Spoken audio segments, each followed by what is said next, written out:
Welcome to my channel Commercification. आज मैं कुछ बेसिक और इम्पॉर्टेंट इन्फॉर्मेशन शेयर करूंगी जिन्होंने अभी हाल फिलहाल में इग्नू में एडमिशन लिया है।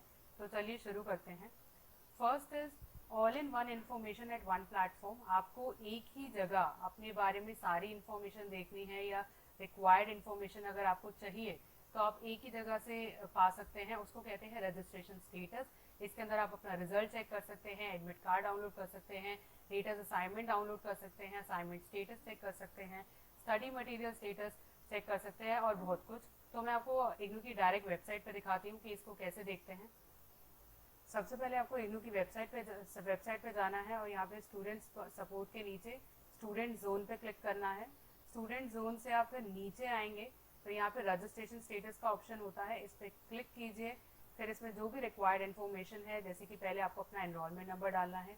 यदि आपने अभी फिलहाल एडमिशन लिया है तो एनरोलमेंट नंबर मिलने में 3 से 4 हफ्ते लग जाते हैं। आपको मेल आएगा, उसमें एनरोलमेंट नंबर भी आपको गिवन होगा। तो यहाँ पे आपको अपना एनरोलमेंट नंबर डालना है, आपका प्रोग्राम कोड, मतलब कि आपका जो भी कोर्स कर रहे हो आप उसका कोड, और यहाँ पे ये जो कैप्चा है आपको यहाँ डाल के सबमिट कर देना। ठीक है। जैसे ही आप अपनी इन्फॉर्मेशन डालेंगे आपको सबसे पहले आपकी पर्सनल डिटेल्स दिखेंगी, जैसे एनरोलमेंट नंबर, आपका admission year, date of birth. यहाँ पे आपको सबसे पहले आपकी पर्सनल डिटेल दिखेंगी। फिर आप नीचे जाएंगे तो आपको कोर्स की डिटेल मिलेगी जिसके लिए भी आपने रजिस्ट्रेशन करवाया। यहाँ पे आप अपनी कोर्स की डिटेल देख सकते हैं, जैसे फर्स्ट ईयर में जिस भी कोर्स पे आपने रजिस्ट्रेशन करवाया है, then second, third year, fourth year, सबका ऐसे दिखेगा। अगर सेमेस्टर सिस्टम है तो सेमेस्टर वाइज दिखेगा। उसके बाद सबसे इम्पोर्टेंट पार्ट जो लास्ट में आता है वो है ये, जिससे यहाँ पे आप सारी इन्फॉर्मेशन अपने बारे में डाउनलोड कर सकते हैं। मैं दिखाती हूँ। फर्स्ट ऑप्शन है ग्रेड कार्ड। ग्रेड कार्ड का मतलब होता है जिसमें आपको आपके असाइनमेंट के मार्क्स और आपके जो मेन एग्जाम होंगे उसके मार्क्स आप यहाँ पे जाके चेक कर सकते हैं। जस्ट यहाँ पे क्लिक कीजिए और आपका ग्रेड कार्ड खुल जाएगा। मैं दिखाती हूँ। तो ग्रेड कार्ड कुछ ऐसे दिखता है। यहाँ पे आपको इस साइड आपके असाइनमेंट के मार्क्स दिखेंगे और यहाँ पे आपको टर्म एंड एग्जाम के मार्क्स दिखेंगे, जो मतलब मेन एग्जाम होता है उसके। और अगर आप असाइनमेंट और टर्म एंड एग्जाम को सक्सेसफुली कंप्लीट कर लेते हैं तो यहाँ कंप्लीटेड लिखा आएगा। अगर इन दोनों में से या तो आप असाइनमेंट क्लियर नहीं कर पाते या फिर टर्म एंड एग्जाम नहीं क्लियर कर पाते तो यहाँ इनकम्प्लीट लिखा आएगा। ठीक है। तो ग्रेड कार्ड कुछ इस तरीके से दिखता है। नेक्स्ट आता है term and result. Term and result का मतलब जो भी आप टर्म एंड एग्जाम देंगे उसका रिजल्ट आप यहाँ पे जाके आसानी से चेक कर सकते हैं। जस्ट क्लिक कीजिए, आपका रिजल्ट आपके हाथ में होगा। Next is study material status. Study material status का मतलब है कि आपका स्टडी मटेरियल कहाँ तक पहुँचा, कब तक डिलीवर होगा, इसकी डिटेल आप यहाँ पे जाके देख सकते हैं। मैं आपको दिखाती हूँ कैसे देखते हैं। यहाँ पे क्लिक कीजिए, यहाँ पे आप अपना एनरोलमेंट नंबर डालिए और सबमिट कीजिए।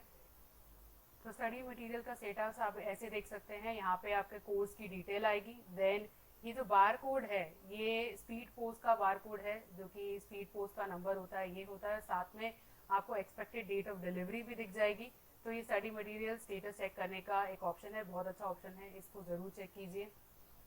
एंड नेक्स्ट इज यहाँ से आप अपनी होल टिकट या एडमिट कार्ड डाउनलोड कर सकते हैं, जिसके लिए भी आपने एग्जामिनेशन फॉर्म सबमिट किया है। यहाँ से आप आराम से अपना होल टिकट डाउनलोड कर सकते हैं। And next is assignment submission status. जब भी आप असाइनमेंट सबमिट करते हैं उसके 3-4 महीने बाद आप यहाँ पे असाइनमेंट सबमिशन स्टेटस पे जाके अपने असाइनमेंट का स्टेटस देख सकते हैं कि वो उसका प्रोसेस कहाँ तक पहुँचा है या फिर एक्सेप्ट हो गया है। तो फिर आपको उसमें लिखा आएगा कि आप अपना ग्रेड कार्ड चेक कीजिए। मैं दिखाती हूँ कि कैसा दिखता है। असाइनमेंट सबमिशन स्टेटस कुछ इस तरीके से दिखता है। यहाँ पे आपके असाइनमेंट लिखा होगा, यहाँ पे आपका जो कोर्स कोड है वो लिखा होगा, जब आपने सबमिट किया होगा उसका ईयर। देन फिर लिखा होता है कि ये स्टेटस लिखा हो कि चाहे grade card status for detail. इसका मतलब ये है कि आपके ग्रेड कार्ड पे आपके असाइनमेंट के मार्क्स अपडेट हो गए हैं, जाके वहाँ पे चेक कीजिए। ठीक है। एंड देन ये रीवैल्यूएशन का है, ये बहुत ही इंपॉर्टेंट ऑप्शन है। यदि आप अपने टर्म एंड एग्जाम के मार्क्स से सेटिस्फाइड नहीं होते हैं तो यहाँ पे क्लिक करके आप अप्लाई कर सकते हैं। आप अपना दोबारा से अपनी आंसर शीट चेक करवा सकते हैं और प्लस आप अपनी स्कैन आंसर शीट कॉपी भी मंगवा सकते हैं। बस जस्ट इस पर क्लिक कीजिए, यहाँ पे आप रिक्वायर्ड इन्फॉर्मेशन सबमिट करके रीवैल्यूएशन करवा सकते हैं। नेक्स्ट इज री रजिस्ट्रेशन। री रजिस्ट्रेशन का मतलब होता है कि नेक्स्ट ईयर या फिर नेक्स्ट सेमेस्टर के लिए अप्लाई करना, रजिस्ट्रेशन करवाना आने वाले सब्जेक्ट्स के लिए। तो ये री रजिस्ट्रेशन पे जाके क्लिक कीजिए और ऐसा कुछ पोर्टल दिखता है और यहाँ पे जाके अपनी रिक्वायर्ड इन्फॉर्मेशन भरिए और री रजिस्ट्रेशन करवाइए। ठीक है। इसी के साथ में दो और इम्पोर्टेंट बहुत चीज़ें हैं। फर्स्ट इज प्रीवियस ईयर के क्वेश्चन पेपर्स बहुत ज़रूरी है एग्जाम के लिए, प्रीवियस ईयर के क्वेश्चन पेपर्स अपने पैटर्न को समझने के लिए। Next is term and assignment paper, यहाँ पे क्लिक करेंगे आप आराम से लेटेस्ट असाइनमेंट्स ले सकते हैं। तो बस कहने का मतलब ये है कि आपको आपकी सारी इंफॉर्मेशन एक ही जगह पे अवेलेबल होगी, जिसे हम रजिस्ट्रेशन स्टेटस कहते हैं। आप इसको देखिए और अपनी सारी रिक्वायर्ड इन्फॉर्मेशन यहाँ से ले लीजिए। नेक्स्ट इंपॉर्टेंट पॉइंट के बारे में बात करते हैं। री रजिस्ट्रेशन क्या होता है? जैसा मैंने आपको पीछे बताया था, री रजिस्ट्रेशन का मतलब होता है कि नेक्स्ट ईयर या फिर नेक्स्ट सेमेस्टर के लिए अप्लाई करना, और मैंने बताया कि कैसे आप अप्लाई कर सकते हैं, वही रजिस्ट्रेशन स्टेटस पे जाके। इसका मतलब यह है कि यदि आप फर्स्ट ईयर में हैं या फिर फर्स्ट सेमेस्टर में हैं, तो आपको सेकेंड ईयर के लिए और सेकेंड सेमेस्टर के लिए जिस भी सब्जेक्ट का रजिस्ट्रेशन करवाना है उसको आपको अपने फर्स्ट ईयर या फर्स्ट सेमेस्टर में ही करवाना पड़ेगा। और यदि आप सेकेंड ईयर में है तो आप थर्ड ईयर के लिए करवाएंगे, थर्ड सेमेस्टर के लिए करवाएंगे। तो री रजिस्ट्रेशन का मतलब ये होता है। नेक्स्ट इज एग्जामिनेशन, जिसे TEE कहते हैं, term and exam. Term and exam का मतलब है जो मेन आपका फाइनल थ्योरी वाला पेपर होता है, उसको हम टर्म एंड एग्जाम कहते हैं। इग्नू 2 बार टर्म एंड एग्जाम कंडक्ट करवाता है, जून और दिसंबर में। लेकिन एक बात बता दूं, यदि आपका ईयरली है, मतलब जैसे आप बीकॉम कर रहे हैं तो आपका 1 साल के बाद आप पेपर दे सकते हैं, तब आप जून और दिसंबर को मत कंसिडर कीजिएगा फर्स्ट टाइम। फॉर एग्जाम्पल मैं एक एग्जाम्पल से बताती हूँ तो समझ में आएगा। जैसे आपने अभी एडमिशन लिया है जून 2021 में, तो आप जून 2022 में ही पेपर दे सकते हैं, आप दिसंबर 2021 में पेपर नहीं दे सकते, क्योंकि 1 साल का गैप होना ज़रूरी है।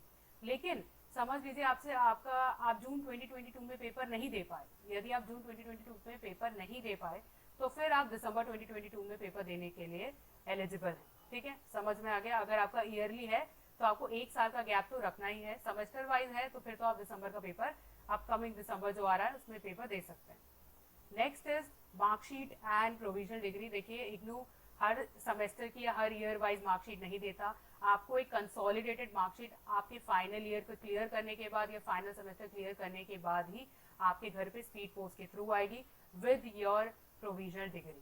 ठीक है, नेक्स्ट इज आपको डिग्री कैसे मिलेगी।